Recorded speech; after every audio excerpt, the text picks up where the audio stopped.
This is what's great about sports. This is what the greatest thing about sports is. You play to win the game. Hello? You play to win the game.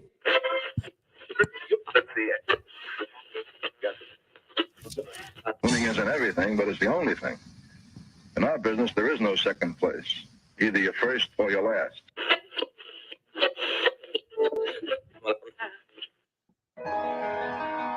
Ain't this what they've been waiting for? You ready? And now, the W with Walls and the crew. Good morning. Where winning isn't everything, it's the only thing. On 100.1 FM. Good morning. And Facebook Live.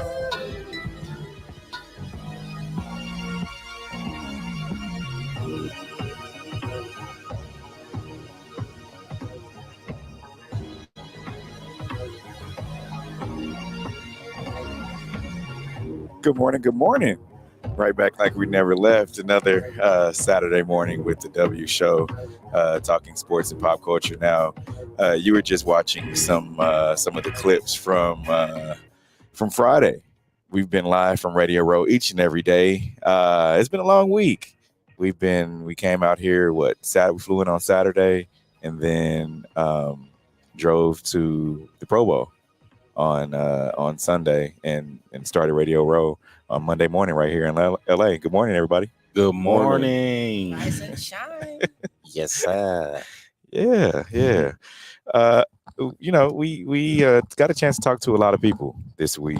We got, Justin Jefferson, Vikings wide receiver, retired two-time Super Bowl champion, Torrey Smith. Everyone who came through here, you name it, we talked to them. That we have a bunch of clips that are posted on our social media pages. Noel, I'm gonna start with you. Just let's start from going to the Pro Bowl on Sunday. What were your thoughts about Las Vegas, the drive-in, all that? The drive-in was beautiful. Lots of you don't get too many mountains where we're at.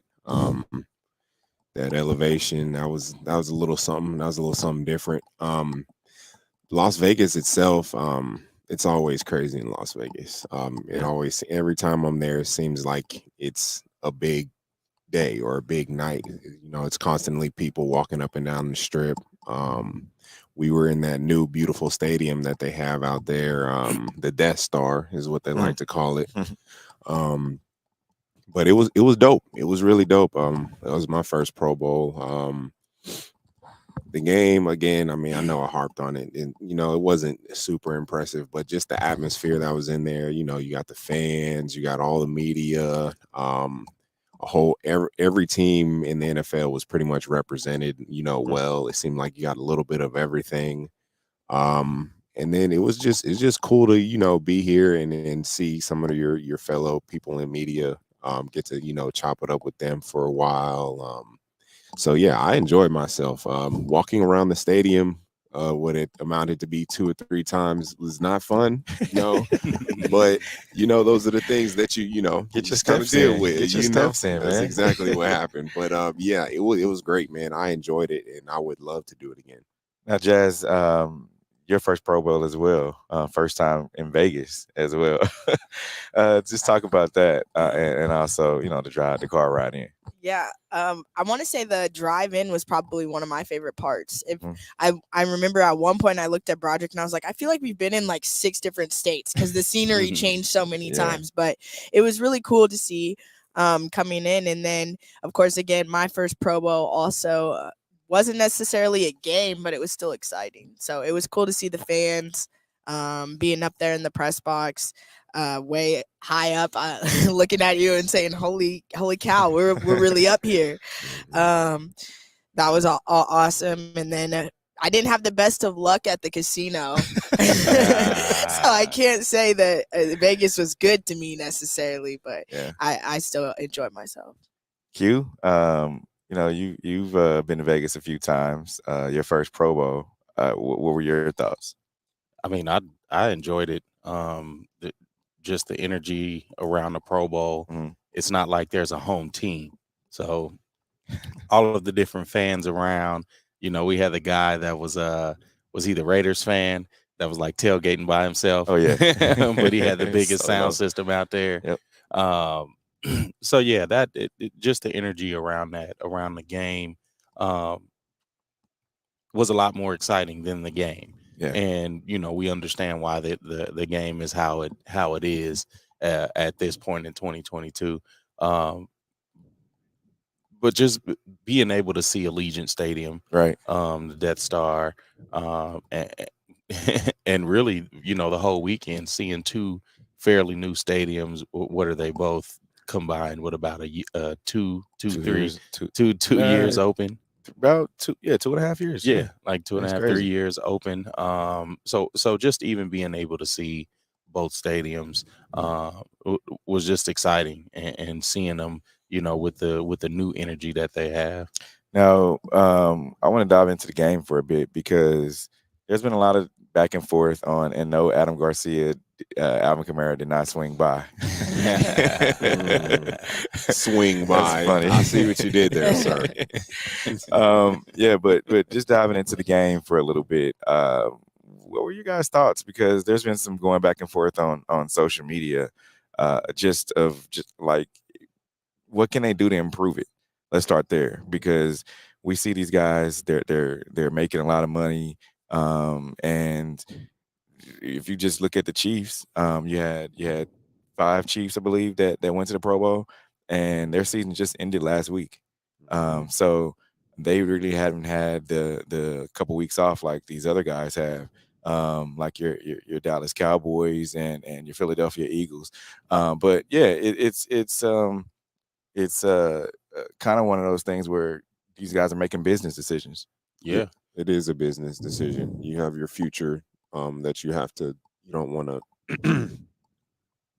You don't want to ruin that because you guys are getting to these bags. They're getting contracts left and right. They have their whole career is predicated on staying healthy. We always say the best ability is availability. Right. And if you're not in the game, you're not producing, you're not getting paid. And so what I say there's a couple options the NFL has. I would say move the game, move it closer to the summer.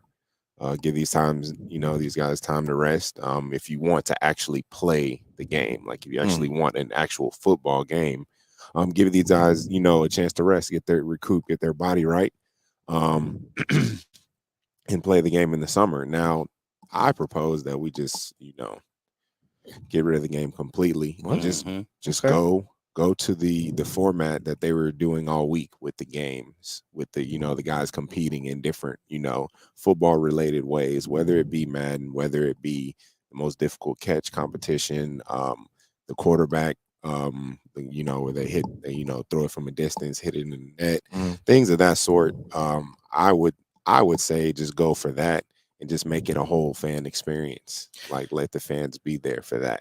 My only pushback on putting it in the summer, if that was an option, I think you look at summer, there really is no summer for the NFL, because they go back and they have OTAs in May, and then June they have the rookie minicamp, then they go into mandatory minicamp, and that's June going into July, and then the middle end of July it's preseason.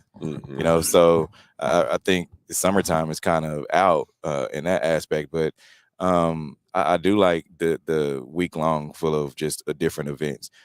But Q, I know we talked about just being at different stadiums and having a game. People have been able to go and check these stadiums out. What are your thoughts on just having it go to move around to just the new stadiums? Now, I don't know if there's any cities that I'm aware of that are going to get a new stadium here anytime soon, but I know like Los Angeles could possibly hold the Pro Bowl. People haven't seen SoFi Stadium yet. Yeah, and I think it could be that. I wouldn't necessarily say do away with the whole game. The NFL has tried probably for the last 15 years to get people to care about the Pro Bowl. It started after the Super Bowl, then we put it in the week between the Super Bowl, and I think that's not fair to fans. really moving it ahead 2 weeks, 2 to 3 weeks, just to try to drum up that that interest. I think that's where it's lacking. I think it needs to be after the Super Bowl. Hmm. I think they need to concentrate more on the skills challenge. I mean, of course, there's not many people looking to see offensive linemen and punters and kickers, but there's different ways that you can make those the skills on those positions fun, especially for viewership.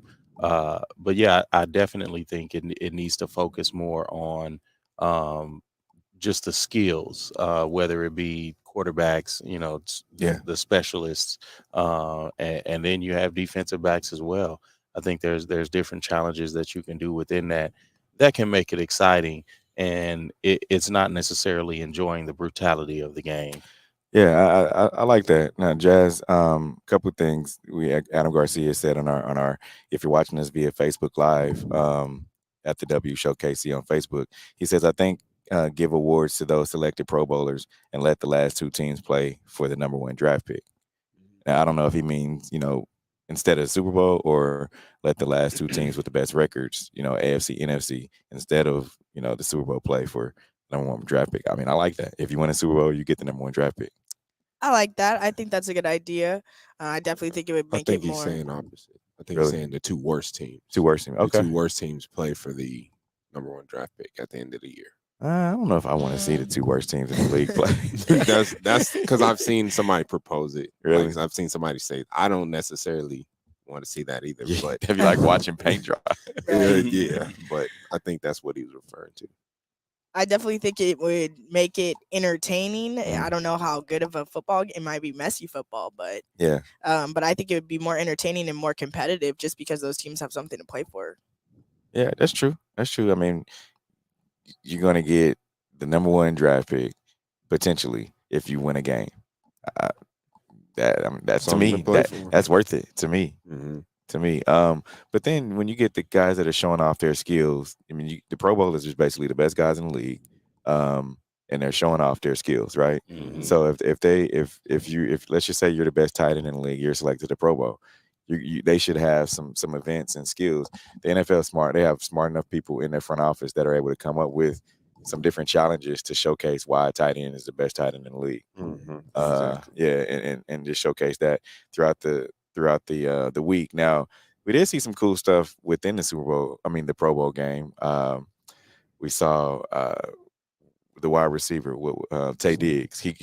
Not Tay Diggs, but Stephon Diggs. Stephon Diggs versus his brother. Right. Yeah, and Stephon doesn't play defense. Mm-hmm. So I think that was kind of cool that they highlighted that. So different stuff like that, I think, is what would make the Pro Bowl pretty cool. Yeah, and I think that's what it is. You have to focus on those skills players. The players that are the sexy names, Right. And being able to come up with different challenges like that, because we did see that where the Diggs brothers went up against each other, and they kind of flip-flopped offense and defense, and those are things that you can lean on. You can lean on the best corner in the league with the best receiver, and maybe almost just doing something within that, creating some sort of competition where it's less strain on these guys. So, hey, Right. you necessarily don't have to pad up. And I think another idea that would be interesting would be putting the guys in kind of uncomfortable positions, or like positions that they don't normally play in general, and seeing, Yeah. because a lot of times throughout the year we kind of play with the idea of, oh, if we switch so and so to here, or vice versa, and then I feel like in these type of games you could see what it really is, and we might find out that a player, they are actually good at this position, even though it's not necessarily competitive. And even then, a lot of the guys that we talked to this week were talking about, I played a different position in high school, or I switched over to the other side after this certain game. So I think it would be interesting to see. Yeah, that'd be cool. I mean, we heard McCole Hardman talk about he played quarterback and he ran the option a lot. Like, so yeah, I mean, Travis Kelce played quarterback in college.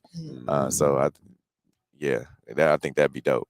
Yeah, you could definitely do that, because a lot of those skill positions, those talents cross over in the other positions, and I think it could be fun. and it's just a matter of coming up with, that certain format that people are gonna, be interested in. Mhm. But you can also again create competition between players because last year so and so threw for so many yards and broke a record as a non-quarterback throwing in this game, or something like that. But there can be a lot of competition and then bragging rights that carry over into the next year. All right, we're going to take a quick break. Coming up, we're going to talk the week that we've had here at the Los Angeles Convention Center for Radio Row. We'll be right back. This is the W Show. You're tuned in to the W with Walls and the Crew, where winning isn't everything. It's the only thing. On 100.1 FM and Facebook Live. Are you not entertained? Are you not entertained? Is this not why you are here? Come spin with us, Kansas City. KC WeSpin 360 is the coolest 360 video spinner experience for events. KC WeSpin 360 is taking it to the next level. The 360 video spinner platform rental will be the life of the party. Everyone will be talking about their 360 video experience while bragging about it on their social media pages. The captivating slow motion and reverse effects will have your guests feeling like celebrities. The KC WeSpin 360 video spinner can capture slow-mo videos, GIFs, and boomerangs from every angle. Specializing in corporate events, weddings, social gatherings, bar bat mitzvahs, school events, and fundraisers, KC WeSpin 360 can be found online at kcwespin360.com. Come spin with us, Kansas City! Don't be depressed, frustrated, or stressed because of the loss of a loved one. Golden Gate Funeral and Cremation Services is here to assist you with a smooth, stress-free transition.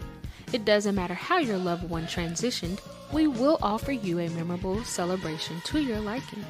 We are a family-friendly, full-service funeral home right here in the heart of the city, offering affordable cremations and package pricing and quality service. Call us when you need us. 816-231-GATE. That's 816-231-4283. There's only one Golden Gate, located at 2800 East 18th Street, Kansas City, Missouri. Exchanging your grief for a golden experience. You're tuned in to the W with Walls and the Crew, where winning isn't everything. It's the only thing. On 100.1 FM and Facebook Live. Remember to interact with our show. Use hashtag talk about it. Message us and we'll talk about whatever topic you want. All right, back here live inside of Radio Row. It's kind of a ghost town. Yeah. Looks like last year. Yeah. Yes, this is about how it looked. We have still a few more radio stations left here. Most people had checked out, yesterday about 5 p.m. We still have the Fox booth that's here, Fox Sports Radio.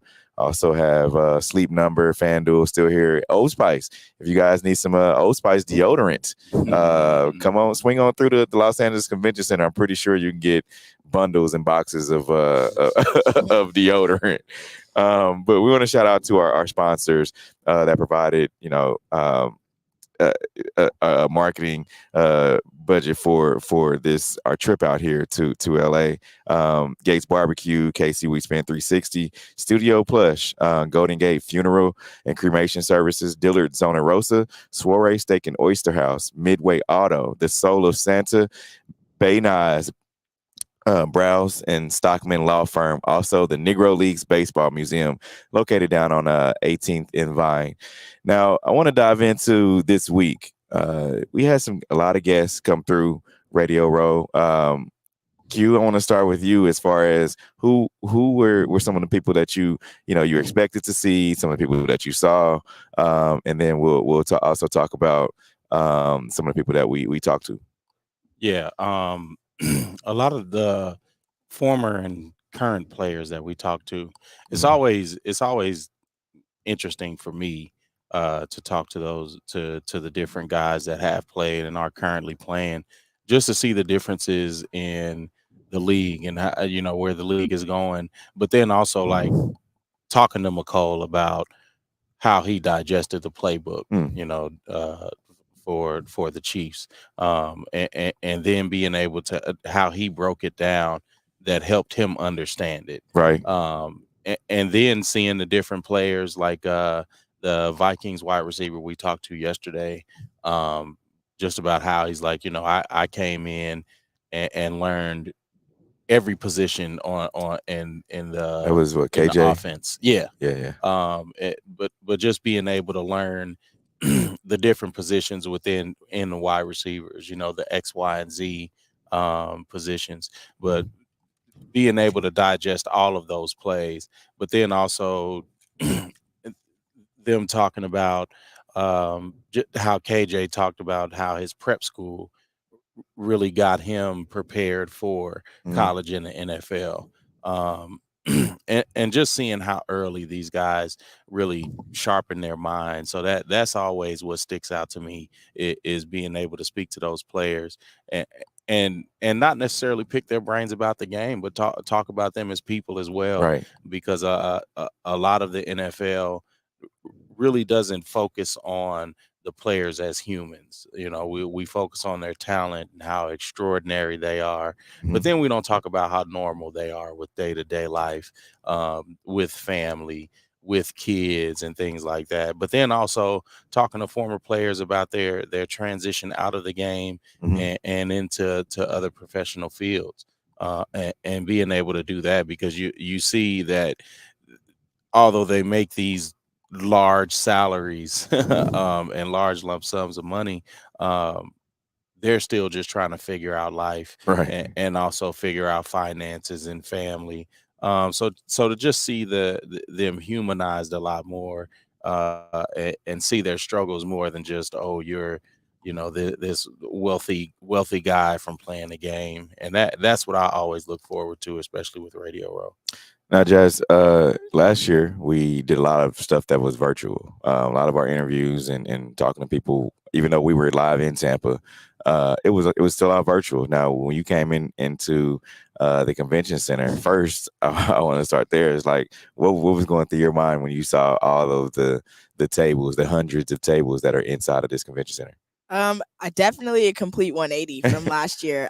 Looking around at the different sets, I know, of course, Fox has stood out to me, the FanDuel booth, but I think I was kind of a deer in headlights all over again when I didn't think I would be.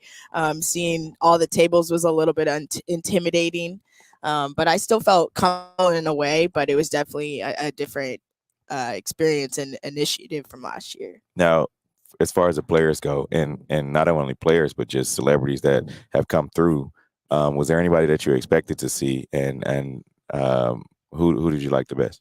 I think for me this year it was the versatility of the people that we talked to, and women especially. I think I was most excited about touching base and like getting to see more women and them actually doing it in person versus seeing it over Zoom or seeing it on TV. So I think I got a little starstruck on a couple, but we're talking to our neighbor Annie Agar at Valley Sports. That was really cool and kind of inspired me a little bit to see people that have done it before, and even newbies too that are asking me for advice. So were you surprised by that though? Like, you asking me? I just started last year. Right. Yeah, definitely surprised. I was like, I'm still trying to figure it out.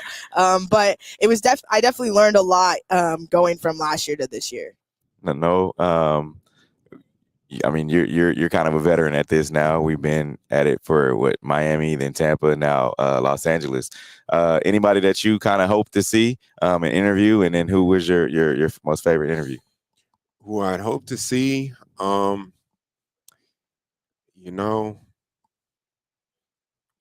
can't lie. I would have liked to see a whole lot more Chiefs in here, man. I really would like to talk to more guys on the Chiefs, just because that's the team that we're covering the most. Yeah. That's who our audience, who's they watch us for. And I would love to, pick their brains. I mean, we got to see Travis. We didn't necessarily get to talk to him. We got McCole. That was dope. But yeah, just more in person. Just kind of, I would love to see him walking around here because, I mean, obviously, you would love to see him in the game, of course. Right. be real. We'd like to see the Chiefs in the Super Bowl every year. But I think it would be dope to have them here, see how they interact with the other, football players. Because the feeling of the Chiefs, I feel like, is that they're the best team in the league, and I would love to see them here. So, as far as what I enjoyed the most, it had to be Channing Crowder and Fred Taylor. They had I feel like, as far as, and Q touched on it a little bit, the human aspect of it, the vulnerability, is something that I feel like isn't highlighted enough. And I think they're doing a great job bringing that to the forefront, because football is a violent sport. It's almost a combat sport. And that machismo that you have to have in order to be great at it, I mean, something that all of the greatest football players of all time, they have it. But at some point, the pads come off, the helmet comes off. Yeah. And then you're a human being. Like, are you able to transition from being this almost dog on the field to a human being? And I think Fred Taylor and Channing Crowder, they're a great example of that. They're like, well, we didn't really realize that we're this multi-layered as humans until we were actually able to get help, until we actually able to talk with other players. And then once they all peeled those layers back, they're like, we're all human here. Right. And I think that was great. I think they did a great job of explaining it. And I think it does need to be highlighted more, so more of these young guys can feel, and I think they do, feel more comfortable. I hate to say exposing yourself, but that's kind of what it is. You're exposing your soul. You're exposing who you are as a person. I think, Fred, I hope everybody is able to, tune into their podcast, The Pivot, and kind of, learn something about yourself. So I think that was my favorite interview easily. I mean, not to say that the other ones weren't great, but that one definitely made me feel like, all right, these guys are doing something right, and I support them. Yeah, that was actually going to be mine. And also McCole. I think talking to Fred Taylor and Channing Crowder, two guys that we talk about all the time, and two guys that we've been trying to get, on the show for when they were at the other podcast that they had did. But I think with them coming on and showing us how, as far as like their camaraderie and the chemistry between those two guys, even bringing in someone new, and adding Ryan Clark to the mix. I think it kind of showed us like, hey, no matter what changes you have to make, you can still make things work. Right. Basically you had to pivot. But it was good to talk to those guys, but just especially because we watch them, even though it's like not on national TV or anything like that. It's what are they on YouTube and some other podcasting platforms. But I think just getting those two guys sitting over here, and you could just hear how raw and unfiltered that they are, and they're the same people that we see on YouTube, exact same people. And I think it really hit home to me how like raw and genuine they were about what they talk about in their show, when he brought up a point about mental health and wellness that he had talked about in one of his episodes. And I was like, I remember that episode, and he was still like honing in on that. And so it was like, even we see it in the clip or hear it on the podcast, and then for them to talk about it in person and just like bring it up in a normal conversation, it's like, oh, that's truly how you feel. It's not just a script, or like it wasn't a prompt thrown at you that day. And it made me feel like, hey, we were sitting right there while they're doing the show. Right. We were part of their show now. So, exactly. And one of the funny things about interviewing people that come on Radio Row is that they remember you. When you see them out, we saw Takeo Spikes, who we had 2 years ago in Miami, like, hey, what's up, man? Like, and greet us, similar like conversation to what we had, because we had his other friend with him. I forgot his name, but it was a similar conversation. They were like, we've realized as players, as men, that there's more to this football thing than just football, right? And it was exactly that. Like, he came up, he's like, man, it's good to see y'all. Dapped us up. Same feeling. Yeah, guys like Rob Parker, who work for Fox nationally, show, just see us and be like, hey, man, what's happening? Like, how y'all been? And treat us as equal. you know, as one of the big players in media. So I think just seeing those guys and being able to interview people, and I like the interview with McCall as well. He kind of let his hair down a little bit. Yeah. You know, it wasn't so buttoned up, so to speak, you know, like he would be at the podium with Chiefs PR there. He kind of gave us a behind the curtain look on when Pat comes in and calls a play. This is what he needs to know, understanding what he needs to do, being a receiver. So, it was fun this week, you know, being here and seeing Sports Illustrated sit right next to us, seeing you talked about Bally Sports being behind us, Bleacher Report, all the major players being in one room. And we were just right here, rubbing shoulders with all of them. I think that's pretty cool. For sure. I think that what we have here, McCall was a perfect example of what we have here is something that a lot of people don't have, and that's like you're able to be comfortable here. Like this is a space that, you know, you're with familiar people. I mean, sometimes when it comes to the big press conference and PR and all of that, you're around a lot of people that you're unfamiliar with. So you have to, like you said, button yourself up. But what we have here is, I mean, anybody, and that's just not McCall. That's all of these young guys that came back, or all these, you know, OGs in the football game. They're able to come by and they're like, I'm comfortable here. I feel like this is a safe space because you're not here for a clip. You're not here for a viral moment. You're not here to get a sound bite. You're here to actually listen to me as a human. And I don't want to brag on this, but we just have that naturally. And a lot of places don't. So that's why I feel like the more we do this, the more like prominent people are going to come up and say, like, I want to be on you guys' show. I want to talk to you guys. And I think that's what makes our show so dope, is that aspect, what McCall was able to do, what KJ was able to do. Yeah. And I think the comfort factor really played into us being in person.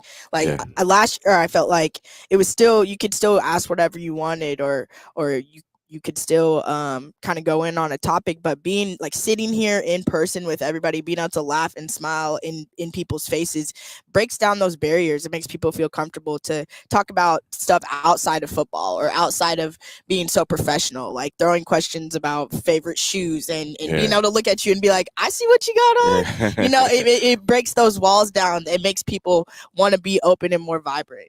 Yeah, no, and Noel kind of hit on the point. Just the level of cool factor that we have as a group together, but then also the familiarity of, you know, Black people here, Radio Row and the media world as a whole, whether you look at media and fashion to sports, just to everyday media, it's almost a homogenous place where, you know, there's not many Black people that have voices in that arena. Agreed. So again, when players and different celebrities are able to make their way to our table, they're able to take off that layer of protection, you know, to let their guard down a little bit, and again, just have a conversation. When you look at a lot of these outlets, you know, they want to talk about stats and numbers, and living up to, you know, the expectations of the team, versus again, where we come in and we really speak to them from a human level and really understanding not only the struggles that they go through day to day on the field, but the struggles that they go through day to day just in life. I agree. And we've always been told, at least past 3 years, that people have come on the show. It's like, man, I don't feel so, you know, just so kind of corporate, so to speak. Yeah. I feel like I can come on and like I said about McCall, let my hair down and we kind of, you know, we don't try to hit people with the gotcha moment. Fred Taylor and Channing Crowder talks about that. You know, just we don't try to hit people with the gotcha moment. We don't try to go viral off of something someone said or asked a question that would try to make us bigger, you know. So I like it, man. Loved it being here. And media is about fostering relationships. Yeah. And when you create a rapport with someone, normally if you're going to foster that relationship, it has to be that level of comfort. Yeah. And it has to be that level of trust that, you're not trying to utilize my stature, Right. to put yourself up on a pedestal. And that's what's so good about Radio Row is that, they get to go through the ebbs and flows, because not every guest was great for us. Right. Orlando's Kendrick. Yeah. I'm gonna say it. And part of that could be the sour taste that was left in his mouth just from being in Kansas City. Yeah, he said he didn't like Kansas City. Yeah, and he harped told us on that. He harped on that. And he was just very defensive from the jump. Yeah. And there's not much you can do in that, but still being able to allow him to talk and get his points across. Yeah. I don't know what what type of monkey he had on his back or just whatever it is, but there was definitely something on his heart that threw his energy off. But still being able to work through that and then go through the next couple of interviews and the energy, the bad energy, that different off energy being shifted in the interviews immediately following, because also we talk about some of our favorite moments, the two HBCU students that came in, and just seeing the similarities in their story to mine. Going to an HBCU away from home, and gathering those experiences, but then also still being involved in different things, extracurricular activities, in and out of school. Yeah, because he talked about Chicken Wednesday. He was like, "Yeah, I know about the chicken." And that's I don't know if that's a thing around the country as far as HBCUs. But at Southern, that was a thing. Wednesday was that day in the middle of the week that you can go into the cafeteria and you knew you were gonna have fried chicken and red beans and rice and just a lot of those comfort foods that really get you over the hump of the week. That first part of the week, and that a lot of students get excited about that because the chicken never misses. Right. So whatever sides they put with it is exciting because you work your tail off the beginning of the week. You might be whatever you do at the end of the week, but you always know on Wednesday, right?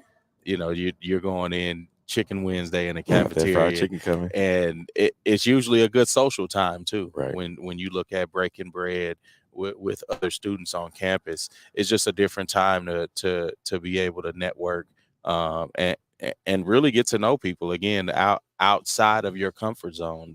I was always comfortable with people from Missouri or Kansas, that Midwest feel, but then going down south and interacting with people from Detroit and Baltimore and LA, it's just a very different feeling. But again, it helps you become more well-rounded because you understand that, no matter how different you are than some people, it's those similarities again, and the humanity, the similarities in being a human is what I'm saying. Yeah. We're going to take another quick break. Coming up, we have a little bit of time left. We're going to dive into, we're going to pivot. We're going to dive into the NBA. Some trades happened earlier this week. And also we gave our prediction on tomorrow's game. This is a W Show. We'll be right back. Steve Walls, DJ Q, Noel.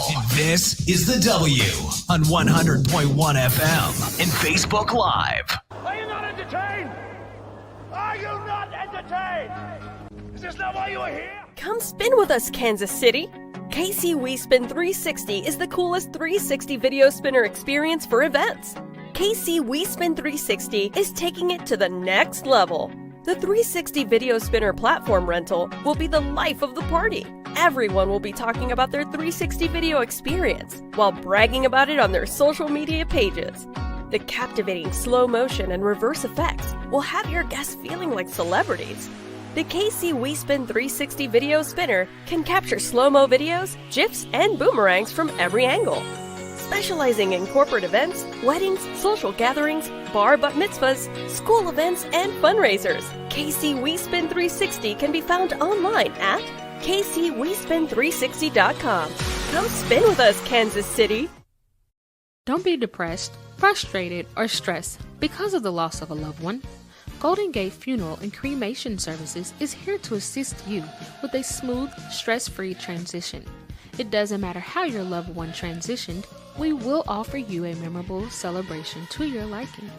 We are a family-friendly, full-service funeral home right here in the heart of the city, offering affordable cremations and package pricing and quality service. Call us when you need us. 816-231-GATE. That's 816-231-4283. There's only one Golden Gate, located at 2800 East 18th Street, Kansas City, Missouri. Exchanging your grief for a golden experience. You're tuned in to the W with Walls and the Crew, where winning isn't everything. It's the only thing. On 100.1 FM and Facebook Live. Remember to interact with our show. Use hashtag talk about it. Message us, and we will talk about whatever topic you want. All right. We are still here live from Radio Row. If you can hear any of the background kind of sounds, there are preparing for a flag football game. Celebrity flag football game is going to be happening basically in the next room right behind us here in about an hour or two. But I want to dive into the trade deadline. Any surprises from you guys this year? Surprised. I was definitely surprised. They finally moved Ben Simmons for James Harden. It was inevitability when it comes to that, but I'm just glad to see it went through. So I think the Nets won the trade, honestly. You think so? I think so, man. I think Ben's going to come back and play ball. Yeah, we talked about Ben Simmons. Just he's been kind of in Mike Tomlin's terms, held hostage, right? Right. But I think with James Harden, they're talking about how he's coming in overweight, how he's hasn't been the same player that he was in Houston back when he was the James Harden. I mean, I like it. I guess if you're doing a player for player trade, I mean, one team's going to win, one team's going to lose out on it, right? I think it's I think Brooklyn. They won on this trade. Mm-hmm. I definitely think Brooklyn won on this trade. One, because we haven't seen the James Harden. That's James Harden. Yeah. And it's tough to see that when the Nets team was going through all that they were going through, but you get to a point where, and especially with Kyrie added a different energy than what was there when they all first got together. So I like to see the move. I just hope for James Harden's sake that it's somewhere that's comfortable for him, and he can get back to the player that he was, with the Rockets. that player that played with them, what was it, 6-7 years, and being able to push the game forward, because it's tough seeing stars on that downswing. Yeah. And I hope for James Harden he's not on that downswing. Yeah. Because I want to see him compete for a championship. I want to see him, be this assassin that we've seen him be on the court, and translate that into the playoffs or into the finals. And it seems like at this point in his career that downswing can really be disappointing for fans of the game. Have about a minute left. Real quick, I want to give our predictions for Sunday's game. Jazz, we'll start with you. Who do you got? Definitely not the Bengals. Right, that's what I'm talking about. I have a little sour taste in my mouth. I don't think I would have gone that way if it had played out differently. But I think it'll be a close game, or I'm hoping for it. Maybe down to the last possession would be nice, but I'm definitely taking the Rams. No, I think first half is going to be a very low scoring game. I'm thinking like 7-6 or 6-0, and then second half I think we're going to see some offensive fireworks. But I got the Rams pulling away with it. I'm going to go 28-17 Rams. Q. I'm going to go against the grain. Okay. I'm going to pick the Bengals. I know that Joe Burrow is a guy that's been a winner. Jamar Chase and that receiving core, plus the specialty players, they can do a lot. I'm going to say they eke it out with a field goal. We'll say 33-30 Bengals. All right, I'm going to go with not the Bengals, even though I'm wearing orange. I'm going to go with the Rams. Broderick's been controlling this all week. Broderick, who's your pick? I want the Bengals to win, but I know my luck is bad. Okay. So I'm going to say Rams. All right. In hopes that my luck turns it for the Bengals. So let's go with that. Guys, it's been fun. We appreciate everybody rocking with us all week. Thank you to all of our sponsors who made all of this possible. As always, we thank everyone who joined in on today's show. Remember, you can catch us tomorrow. We'll be doing some stuff from SoFi Stadium. Until next week, we are out of here. You're tuned in to the W with Walls and the Crew, where winning isn't everything. It's the only thing. On 100.1 FM and Facebook Live. The views and opinions expressed on the W Radio Show by the host, co-host, guests, and call-in listeners are solely the opinions and responsibility of the original source who expressed them. They do not represent the opinions of the W Show, 100.1 FM, One Kansas City Radio, Sideline Sports Talk, Team Wall Street Foundation, or affiliates.